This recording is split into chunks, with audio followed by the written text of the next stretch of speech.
23 जुलाई की रात करीब 11 बजे अभिषेक अपनी गर्लफ्रेंड के पीजी में जाता है। वो अपनी गर्लफ्रेंड के पीजी में जाता है, वो उसके डोर पे नॉक करता है। उसकी गर्लफ्रेंड तो उस टाइम पे नहीं होती, लेकिन उसकी गर्लफ्रेंड की रूममेट कृति वहीं पर होती है। अब कृति जैसे ही गेट खोलती है, अभिषेक उसको बाहर घसीटता है और उसके ऊपर चाकू से हमला करना शुरू कर देता है।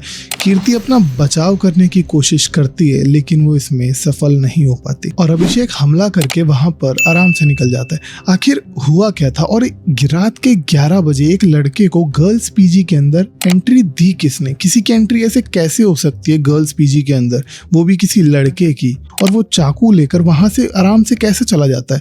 3rd फ्लोर पर रूम होता है, फिर भी उसको रास्ते में कोई भी नहीं मिलता, कोई उसको रोकता नहीं है। ये आखिर क्या था पूरा मामला, हम आज के केस में देखेंगे। 23 जुलाई 2024 की रात करीब 11 बजे अभिषेक गर्ल्स पीजी में घुसता है, जो कि बेंगलोर के कोरमंगला इलाके में है। वहां से पुलिस स्टेशन करीब 1 किलोमीटर की दूरी पर ही है, इससे ज़्यादा डिस्टेंस नहीं है। वो आराम से पीजी के अंदर घुसता है, वो सीधा 3rd फ्लोर पर जाता है। जिस रूम में वो उसकी गर्लफ्रेंड रहती थी, वो डोर को नॉक करता है।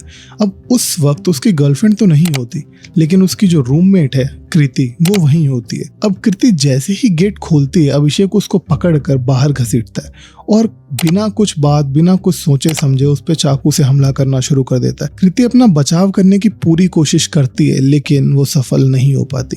चाकू बहुत बार उसकी गर्दन पर लगता है, जिस वजह से वो बिल्कुल भी संभल नहीं पाती और वो नीचे गिर जाती है।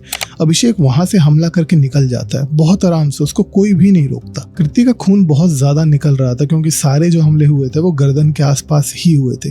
आवाज सुन के पीजी की कुछ लड़कियां नीचे जरूर आती है, लेकिन कोई भी मदद के लिए नहीं जाता। सब लोग दूर से देख रहे हैं, सीसीटीवी में साफ दिख रहा है कि कोई भी हेल्प करने के लिए नहीं जाता। वो लोग सीढ़ी पर से ही देख रहे होते हैं और कुछ देर में कृति की मौत हो जाती है। अब कुछ मीडिया रिपोर्ट्स की माने तो कृति और अभिषेक की गर्लफ्रेंड, वो दोनों दोस्त ही थे और अभिषेक और उन दोनों में कोई लड़ाई हुई थी, तो कृति ने एक सलाह शायद दी थी कि उस लड़के से थोड़ा दूर रहो, और ये चीज अभिषेक को बिल्कुल भी ठीक नहीं लगती है। इस बात की अभी तक कोई पुष्टि नहीं हुई है, ये सिर्फ मीडिया में ही चल रहा है कि क्या यही एक रीजन था मर्डर का, या इसके अलावा कोई और भी बात थी। अब मर्डर करने के बाद तो अभिषेक वहां बेंगलोर से निकलता है और सीधा भोपाल चला जाता है, लेकिन पुलिस उसको अगले दिन ही पकड़ लेती है। अभिषेक की गिरफ्तारी हो चुकी है, अभिषेक से पुलिस पूछताछ कर रही है। लेकिन सबसे जो चौंकाने वाली बात है, उस पीजी में, उस गर्ल्स पीजी में सामने गेट पर बायोमेट्रिक सिस्टम लगा हुआ है।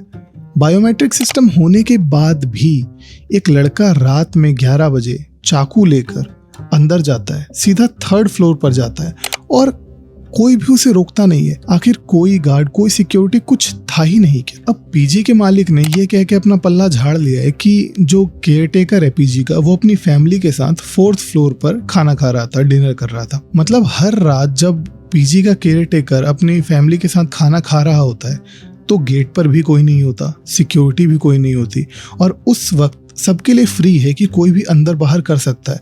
बायोमेट्रिक सिस्टम लगे होने के बावजूद कोई अंदर बाहर जा सकता है, मर्डर करके आ सकता है, और कोई उसे रोकता तक नहीं है। ये बेंगलोर में जो गर्ल्स पीजी हैं, ये लोग 20-25 हजार रुपए तक चार्ज करते हैं हर महीने के फॉर एडिड सिक्योरिटी। मतलब 20-25 हजार रुपए खर्च करने वाली पीजी के लिए वो लड़कियां जो दूसरे शहर में जाकर अपना करियर बनाने के लिए, अपनी फ्यूचर के लिए काम कर रही हैं, वो भी शायद सिक्योर नहीं है। अब पुलिस ने अभिषेक को गिरफ्तार तो कर ही लिया है, पूछताछ शुरू हो गई है।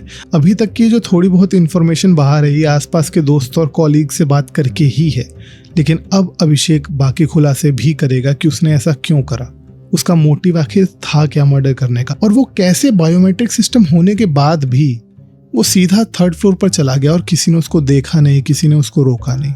ये सारे सवालों के जवाब अभिषेक को तो देने ही होंगे। लेकिन क्या ये केस सिर्फ अभिषेक पर ही चलेगा? क्या वो पीजी के केयरटेकर की कोई जिम्मेदारी नहीं होगी? क्या वो पीजी के मालिक की कोई जिम्मेदारी नहीं होगी? जो जिसकी बिल्डिंग में इतने लोग रह रहे हैं, उनकी सिक्योरिटी के लिए क्या कोई इंतजाम नहीं किया जा सकता, जो हर महीने उनको इतना पे कर रहे हैं? क्योंकि बेशक मर्डर अभिषेक ने ही किया है, लेकिन लापरवाही तो केयरटेकर और पीजी के मालिक की ही है। अगर कोई भी गेट पर होता तो अंदर जा ही नहीं पाता। गेट पर क्या, वो सिर्फ कोई अगर नीचे फ्लोर पर भी होता तो वो जा ही नहीं पाता अभिषेक ऊपर, और ये मर्डर नहीं होता और कृति आज जिंदा होती। वो अपने करियर पर, वो अपने फ्यूचर पर फोकस कर रही होती, लेकिन अब उसका ना करियर बचा है, न जिंदगी। इस केस में फिलहाल इतना ही था। अगर कोई भी अपडेट इस केस में आगे आएगी मैं आपको जरूर इन्फॉर्म करूंगा। अगर आप ये वीडियो अभी तक देख रहे हैं तो इस चैनल को सब्सक्राइब करके सपोर्ट जरूर करिएगा। मैं मिलता हूँ आपसे नेक्स्ट केस में। Thank you for watching.